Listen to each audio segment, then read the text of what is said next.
The year was 2157. Humans now lived on Mars and Europa. They had space stations looking out into deep space. Captain Eleanor Pierce stood on the bridge of her ship, the Valiant. She was tall with short brown hair and tired eyes that had seen too many stars. "Captain, we've got something on our scanners," said Jack Morris, her sensor officer. Jack was young with sandy hair and freckles. His fingers moved quickly over the screens. Eleanor walked over to his station. "What is it, Morris?"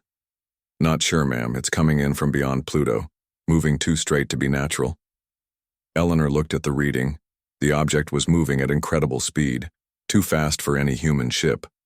Her heart beat faster, but her face stayed calm. "Alert status yellow. I want all systems ready." The crew moved quickly. They had trained for this moment their whole careers. First contact. The thought both excited and scared Eleanor. "Put it on screen," she ordered. The main screen showed a dark shape against the stars. At first it looked like a rock, but as they got closer, they could see it was made of metal. It had a shape like nothing built by human hands. Long and sharp at one end, round and bulky at the other. "Any signals?" Eleanor asked. Olivia Grant, the communications officer, shook her head. Her dark skin looked pale in the blue light of her screen. "Nothing yet, Captain. Send the first contact package, all frequencies." The first contact package was humanity's hello to the stars. It had math, science, art, and music. Things that any thinking being might understand. The alien ship suddenly sped up. It moved with a grace that made the Valiant look slow and clumsy. "They're heading straight for us," Jack shouted. "Hold position," Eleanor said. "Let's not scare them." The alien ship stopped half a mile from the Valiant. It was 5 times bigger than their ship. Its surface shimmered like oil on water. "Captain, we're getting something," Olivia said. Her eyes went wide. It's in mathematical sequences. Lots of them." "Send it to Dr. Patel," Eleanor ordered. Dr. Nisha Patel was their language expert. If anyone could make sense of alien math, it was her. 20 minutes passed in tense silence. Finally, Dr. Patel's voice came over the comm. She sounded shaken. "Captain, I've worked out part of their message. It's not friendly. They're demanding we surrender." "Surrender? Are you sure?" Eleanor asked. "Yes. They want Earth and all our planets. They call themselves the Draconians. They say we are pests in their territory." Eleanor took a deep breath. "Open a channel, Olivia." "Channel open. This is Captain Eleanor Pierce of the Earth Defense Force vessel Valiant. We wish for peaceful contact with your species. We have no quarrel with you and would like to establish diplomatic relations." The response came fast. The ship suddenly lit up with bright spots along its hull. "Energy spike," Jack yelled. "Evasive maneuvers." Eleanor shouted, but it was too late. The alien weapon hit the Valiant like a hammer. The ship rocked. Sparks flew from consoles. People screamed. The lights went out. Then the red emergency lights came on. "Damage report," Eleanor yelled over. The noise of alarms. "Hull breach on decks 4 through 7, engines at 30%, weapons offline," came a voice through the smoke. "Casualties?" Eleanor asked, dreading the answer. "At least 20 dead, maybe more." A third of her crew, gone in seconds. Eleanor felt rage build inside her, but she pushed it down. Now was not the time. "The alien ship is moving away," Jack said. "They're heading toward the outer system." "Can we follow?" Eleanor asked. "Not with our engines in this state, we'd never catch them." "Olivia, any more communications?" "Yes, Captain. They're broadcasting in the clear now." Olivia looked sick. "They're talking about us, calling us an infestation, saying our worlds have resources they want. They plan to come back with more ships in 6 months. Eleanor gripped the edge of her chair until her knuckles turned white. "Have they done this before?" Olivia listened more. "They mentioned 17 other species they've conquered. They call them all primitives." Eleanor stood up straight despite the pain in her side from a cut. "Get the engines working. We need to reach Mars Station. The Earth government needs to know what's coming." As the damaged Valiant limped through space, Eleanor looked out at the stars. They had always represented hope and adventure to her. Now they held a terrible threat. The Draconians thought humans would be easy to conquer, just like those other 17 species. They were wrong. In her quarters, Eleanor watched the recording of the attack again. The Draconians had fired without warning after her peaceful message. No attempt to talk. No honor. There was a knock at her door. Dr. Patel entered, her face grim. "I've translated more of their messages," she said. "They've been watching us for years. They think we're weak because we care for our sick and help other nations in need. They see kindness as a flaw." Eleanor nodded slowly. "Then we'll have to show them another side of humanity. What can we do against their technology? You saw what one ship did to us." Eleanor's eyes hardened. "Humans have faced impossible odds before. When pushed too far, we don't just fight back. We change the rules of the fight." She pulled up a star map on her screen. "We have 6 months. We'll use every second." As Mars Station came into view, Eleanor made a silent promise to her dead crew members. The Draconians thought they were starting a simple conquest. Instead, they had awakened something they couldn't understand. A species that had fought itself for centuries, becoming experts in the art of war. The Draconians wanted war? Then humanity would show them what war truly meant. The news of the Draconian attack spread quickly. Within days of the Valiant reaching Mars Station, every human on Earth, Mars, and Europa knew what had happened. People were scared, but they were also angry. The United Earth government called an emergency meeting. Representatives from all nations and colonies gathered in the Great Hall in Geneva. The room buzzed with worried voices. President Laura Benson stood at the center podium. She was a short woman with steel gray hair and a face that showed both worry and determination. "We have 6 months before the Draconians return," she said. 6 months to prepare for a war unlike any humanity has ever faced. Captain Eleanor Pierce sat in the front row. Her wounds from the attack had been treated, but she still felt the pain of losing her crew members. She listened as military leaders argued about how to defend Earth. "We should focus all our forces around Earth," said General Frank Harper. "It's our most populated world. We can't let it fall." Admiral Samantha Wells shook her head. She was a tall black woman with close-cropped hair and a scar across her left cheek. She had led human forces during the Mars Rebellion 10 years ago. "That's exactly what they'll expect," she said. "The Draconians have done this before 17 times, by their own count. They expect us to protect our homeworld at all costs." "What are you suggesting?" asked President Benson. Admiral Wells stood up. "A decentralized defense.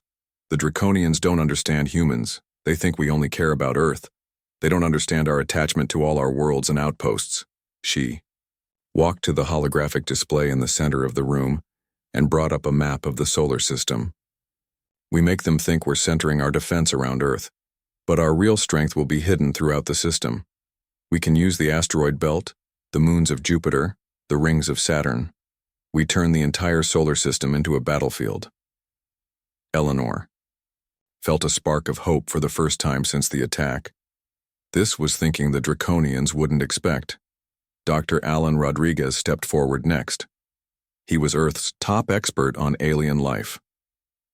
"I've studied the data from the Valiant encounter. The Draconians evolved as hunters on a high-gravity world.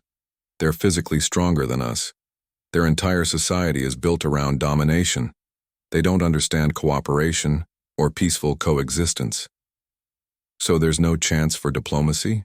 President Benson asked. "They see it as weakness," Eleanor said, standing up. "I tried to talk peacefully.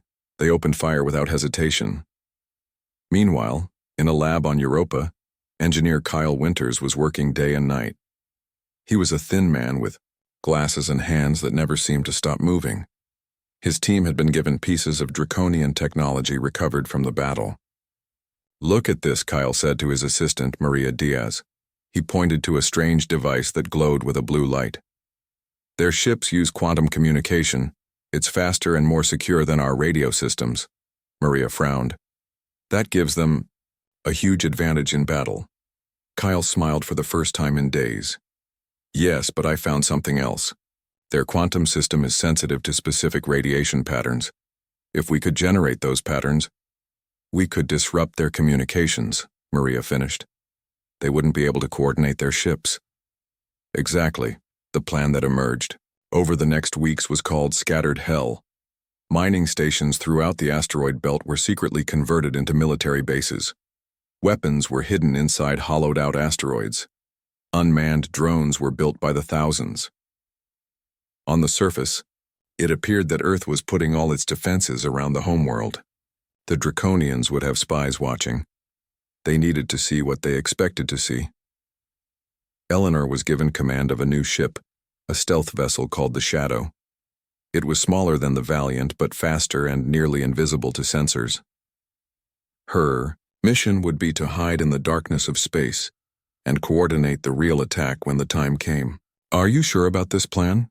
Eleanor asked Admiral Wells as they inspected the Shadow. "No," Wells admitted, "but it's better than waiting to be slaughtered." 3 months passed with feverish preparation. Then, one day, alarm signals blared throughout the system. "They're early," Kyle shouted as he watched the sensor readings. "The Draconian fleet has entered the solar system." The Draconians had arrived with 3 months to spare.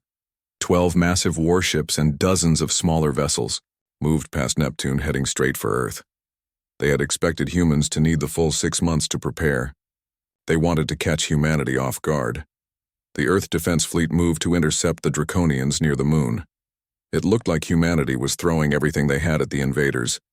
Ships fired missiles and energy weapons. The battle was fierce, but it was also one-sided. Human ships exploded one after another. The Draconian weapons were too powerful, their shields too strong. Admiral Wells, watching from her command center on Mars, gave the order, "Retreat. Make it look real." The remaining human ships fled toward Earth. The Draconians followed, believing they had broken humanity's main defense. The Draconian commander, Vrax, broadcast a message across all frequencies. "Your resistance was brave but useless. Surrender now, and we will let some of your kind live as workers." From her position in the shadow of the moon, Eleanor watched the Draconian fleet move into Earth orbit. Now was the time. She sent a simple message. "Activate Operation Hellfire." Throughout the asteroid belt, hundreds of unmanned drones suddenly powered up. They had been waiting, silent and dark. Now they rushed toward the Draconian fleet from all directions. Each drone carried a special payload designed by Kyle Winters. As they reached the Draconian ships, they detonated, releasing the specific radiation that disrupted quantum communications. Suddenly, the Draconian fleet fell into chaos. Their ships couldn't talk to each other. They couldn't coordinate their movements or weapons. "Now," Admiral Wells ordered.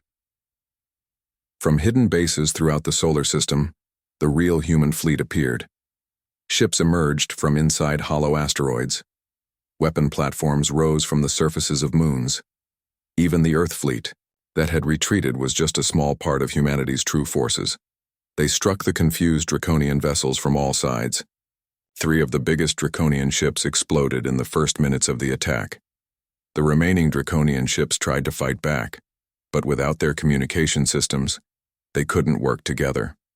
One by one, they turned and fled, racing, back toward the edge of the solar system. As she watched them run, Eleanor felt no joy, only grim satisfaction. "This was just the first battle," she said to her crew. "They'll be back, and next time they'll be ready for our tricks." Admiral Wells' voice came over the communication system. "All ships return to base. We've won today, but the war has just begun." Humanity had survived the first attack, but everyone knew the truth. The Draconians would return with a larger force. The real fight was still ahead. The victory celebration lasted only 1 day. Humanity knew the Draconians would return, and they would come back stronger and smarter. The real war was just beginning. Admiral Wells called a meeting of all military leaders. They gathered in an underground base on Mars, away from any possible Draconian spies. "We hurt them, but we didn't stop them," she said. "Our trick with the radiation won't work again. They'll find a way to protect their communications." Eleanor nodded. She had seen the Draconian ships up close. "We need to know more about them, their weaknesses, their plans." Kyle Winters stepped forward with a new idea. "What if we could follow them, see where they go?" Everyone stared at him. "How?" Admiral Wells asked. Our ships can't match their speed. Kyle pulled up a hologram showing pieces of a draconian engine. We've been studying their technology. I think we can build a ship with their jump drive system. It would let us travel faster than anything we've built before. President Benson, who had joined by video link, leaned forward. How long would this take? 3 months, maybe 4, Kyle said. We have most of the parts we need from the draconian ships we damaged. Do it, the president ordered. Meanwhile, we continue building our defenses. Next time they come, they'll bring their entire fleet. For the next 3 months, humans worked day and night. The asteroid belt became a minefield. Hidden bases were built on every moon and planet. Earth itself was surrounded by defensive platforms. Kyle and his team worked on the new ship. They named it the Retribution. It was smaller than the main draconian warships, but faster and more maneuverable. It had the best weapons humans could build, plus systems based on draconian technology. Eleanor was chosen to command the Retribution. Her mission would be dangerous. Follow the draconians back to their territory, gather information, and return. Why me? She asked Admiral Wells. Because you faced them and lived, Wells answered. And because you understand what we're fighting for. Not just survival, but the right to exist as equals. The day the Retribution was ready for its first test flight, alarms sounded across the solar system. The draconian fleet had returned. This time, they came with 40 warships, not 12. They had learned from their defeat and changed their approach. Instead of heading straight for Earth, they spread out, attacking human outposts across the solar system. They're trying to find our hidden bases, Admiral Wells said. Everyone, stick to the plan. Operation Deep Hell is now active. Human ships. Engage the draconians at key points, drawing them away from the most important bases. It was a fighting retreat, designed to make the draconians chase them across the system. Meanwhile, Eleanor and the crew of the Retribution waited in a hidden dock inside Phobos, one of Mars's moons. Their orders were clear. Wait until the main battle was underway, then slip away and follow the draconian supply lines back to their home territory. Retribution, you are cleared for launch, came the order. The ship slipped out of its hiding place and immediately activated its stealth systems. It moved silently away from Mars, avoiding the battles raging across the system. As they reached the outer planets, they spotted a draconian scout ship moving ahead of them. It was heading back toward draconian space, likely carrying information about the battle. Follow that ship, Eleanor ordered. Keep our distance. We don't want them to know we're here. The draconian ship suddenly accelerated, then vanished in a flash of light. They've jumped to faster than light speed, said Olivia. Grant, who had survived the valiant attack and joined Eleanor's new crew. Can we track them? Eleanor asked. Yes, said Jack Morris, also from the original Valiant crew. The jump leaves a trace we can follow. Then do it. Activate our jump drive. The Retribution shuddered as its engines powered up. The stars around them blurred, then stretched into lines. There was a moment of pressure, like being squeezed from all sides. Then suddenly they were somewhere else. The view screen showed an unfamiliar star system. A red sun burned in the distance. Around it orbited several planets and a massive space station. Where are we? Eleanor asked. About 20 light years from Earth, Jack answered. This must be a draconian outpost. They approached cautiously, using their stealth systems to hide from draconian sensors. As they got closer to the space station, they began picking up signals. Captain, Olivia said, her voice shaking. Some of these signals, they're in English. English, are you sure? Positive. And other human languages, too. There are humans on that station. Eleanor felt a chill. Can you make contact without the draconians noticing? Olivia worked at her console, then nodded. I think so. I can send a narrow beam transmission directly to the source of the human signals. Do it. They waited tensely. Then a voice came through, weak and filled with static. This is Dr. Paul Bennett of the colony ship Hope. Who is this? Please tell me you're from Earth. Eleanor stared at her crew in shock. The Hope was a colony ship that had left Earth 30 years ago, headed for the Proxima Centauri system. It had disappeared. and everyone aboard was presumed dead. Dr. Bennett, this is Captain Eleanor Pierce of the Earth vessel Retribution. We thought the hope was lost.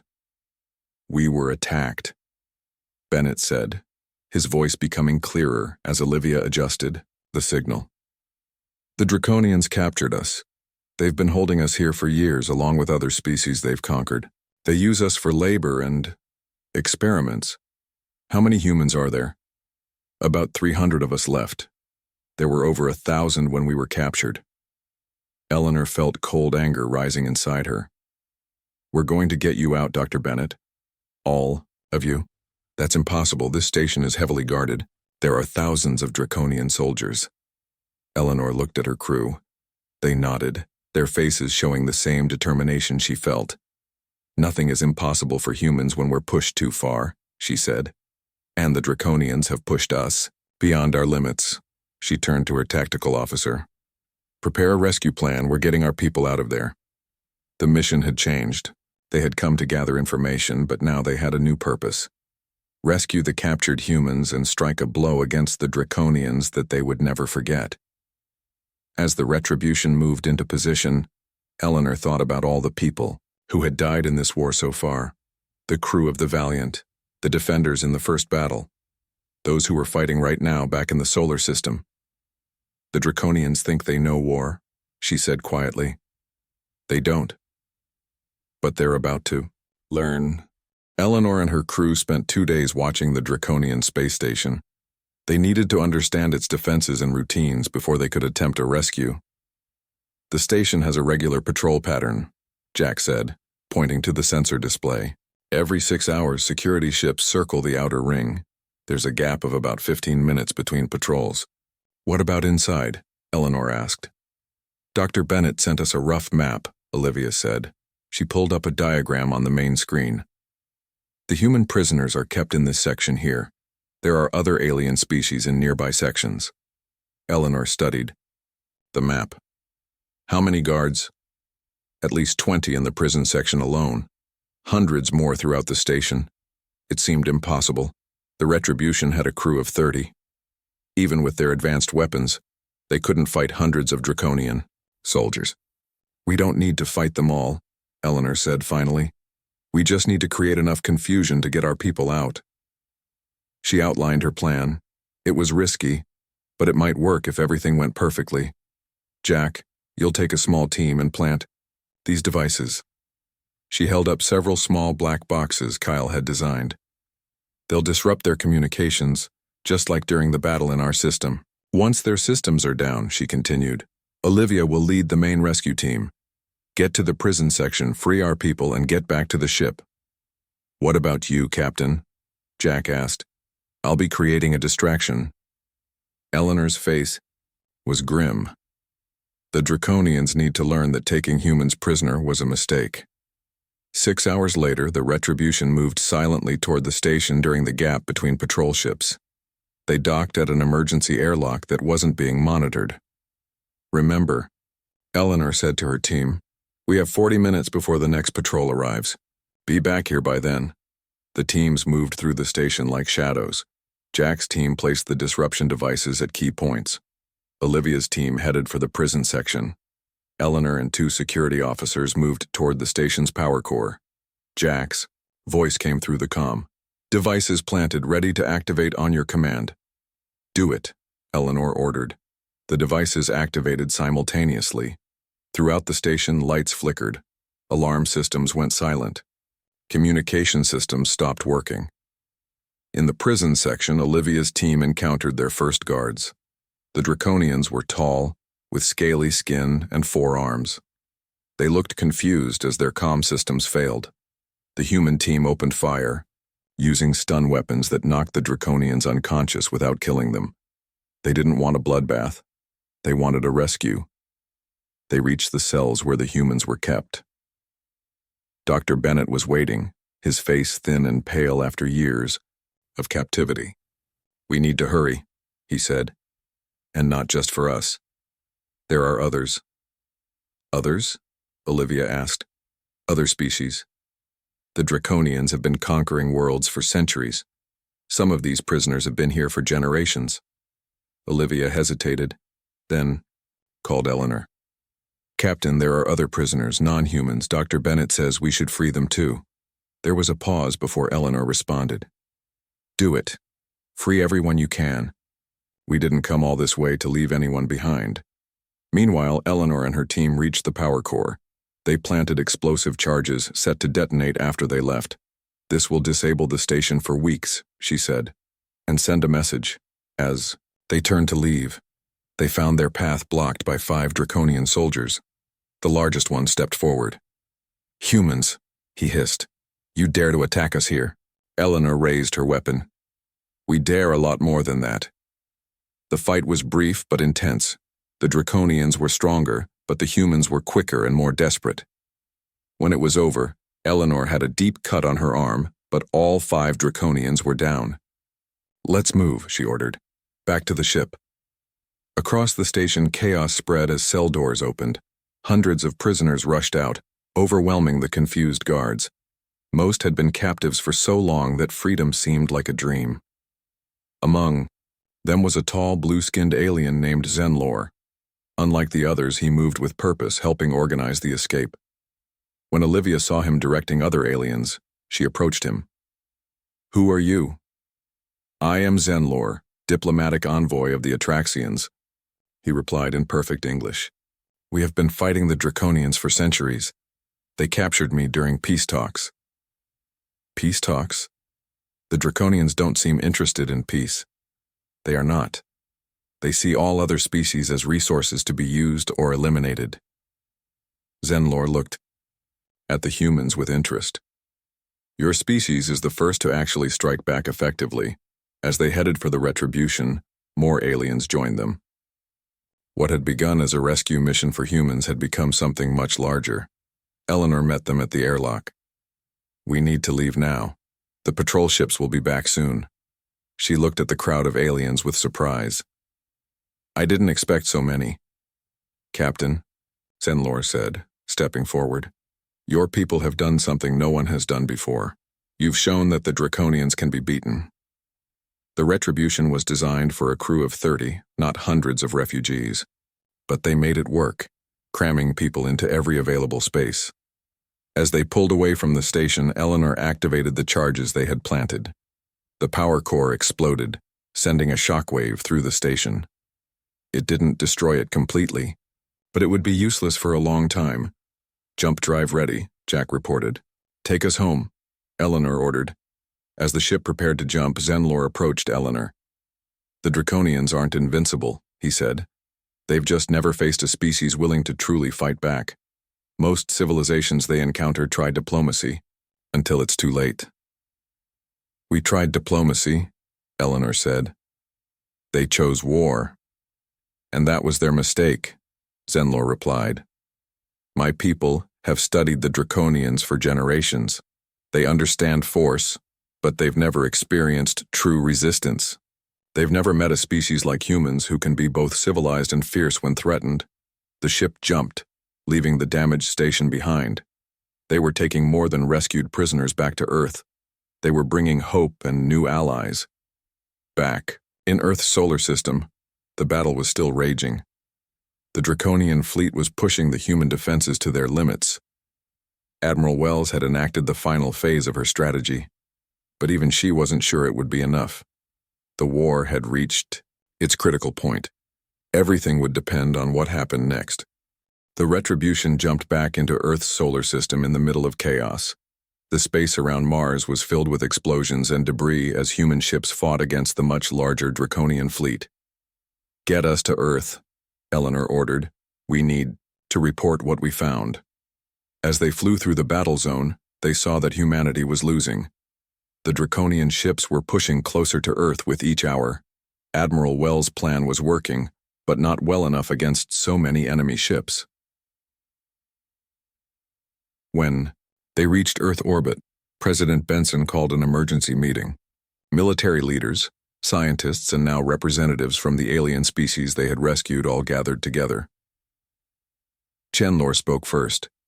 He stood tall among the tired humans, his blue skin making him stand out in the crowded room. The Draconians. I've conquered 17 species before yours, he said. But none of those species fought back like humans have. You are unique in the galaxy. How so? President Benson asked.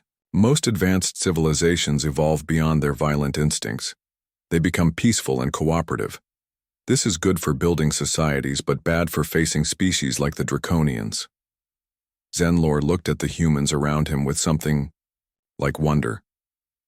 Humans are different. You have somehow kept your fighting spirit while also building an advanced civilization. The Draconians have never faced this combination before. Admiral Wells stepped forward. That's why our strategies are working. We're doing things they don't expect. But it's not enough, Eleanor said. We're still losing. Their ships are too powerful, and there are too many of them. Kyle Winters had been quiet, listening to everything. Now he stood up. We don't need to destroy all their ships. We need to make them afraid to come back. How? Admiral Wells asked. By showing them something they've never seen before. By making this solar system so dangerous, so hellish for them, that they'll never want to return. Over the next hours, they created a plan called Operation Hellscape. It wasn't about winning a traditional battle. It was about destroying the Draconians' will to fight. Every human ship, every station, every outpost received new orders. The aliens they had rescued provided crucial information about Draconian weaknesses. Zenlor and his people shared technology that humans had never seen before. Kyle worked with alien engineers to create new weapons.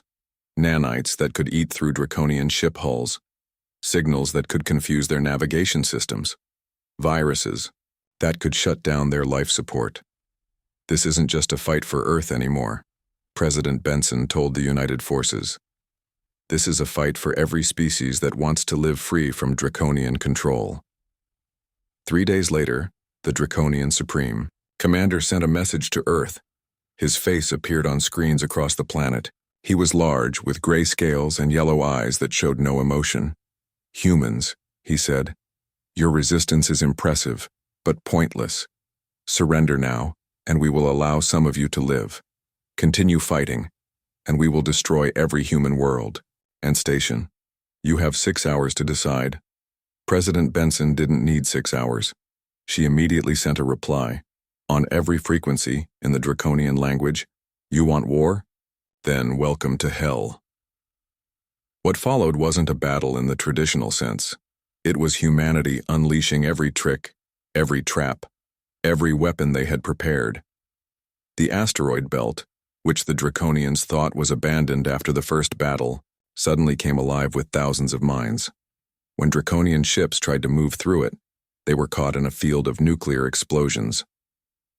The moons of Jupiter, which seemed to have no defenses, revealed massive ion cannons hidden inside craters.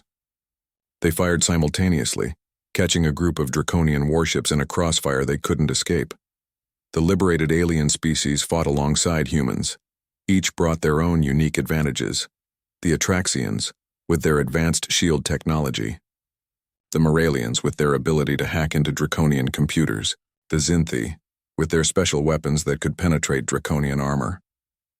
Kyle's nanite swarms were deployed, targeting Draconian life support systems. They didn't kill immediately. They caused panic first, making the Draconians feel the ship, dying around them. Eleanor led the retribution in a daring attack on the Draconian command ship. Using everything they had learned, they disabled its engines and weapons, then boarded it with a small but determined force. Fighting through the corridors, Eleanor and her team reached the bridge. There they found the Supreme Commander surrounded by his officers. How is this possible? He demanded as humans entered his command center. You are primitive. You should have surrendered. That's where you made your mistake, Eleanor said, her weapon pointed at his chest.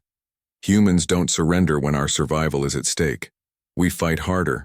We get creative. We do whatever it takes. Across the solar system, the battle turned. The Draconian ships, caught in traps they never expected, began to retreat. Their perfect formation broke apart as each captain tried to save his own ship. Listen carefully, Eleanor told the Supreme Commander. We didn't start this war. You did, but we're ending it now. You will take your remaining ships and leave. You will tell your empire that Earth and all human colonies are off limits forever. The commander's yellow eyes narrowed. And if we refuse? Eleanor smiled coldly. Then what you've seen today will seem gentle compared to what follows. We've barely begun to show you what humans are capable of when pushed too far. The Supreme Commander looked at the humans standing before him, then at the screens showing his fleet in retreat. For the first time in his long life, he felt something, new fear. This war is over, he said finally. The remaining Draconian ships, less than a quarter of the fleet they had arrived with, left the solar system, sending a message of defeat back to their empire. For the first time in 1,000 years of conquest, the Draconians had been beaten. In the days that followed, humanity found itself in a changed universe. Earth became a meeting place for species resisting Draconian control. The United Earth government established the Interstellar Defense Alliance, with humans providing military strategy while other species contributed their own strengths. Admiral Wells and Eleanor stood on the observation deck of the newly rebuilt Mars station, watching ships from a dozen alien worlds come and go. We never wanted to be warriors, Wells said. But sometimes the universe doesn't give you a choice. Eleanor nodded. The Draconians thought they were teaching us our place in the galaxy. Instead, we taught them something they should have learned centuries ago. What's that? Wells asked. That some species refuse to kneel, no matter the odds. Eleanor looked out at the stars that no longer seemed threatening. And that starting a war with humans is the last mistake an enemy will ever make.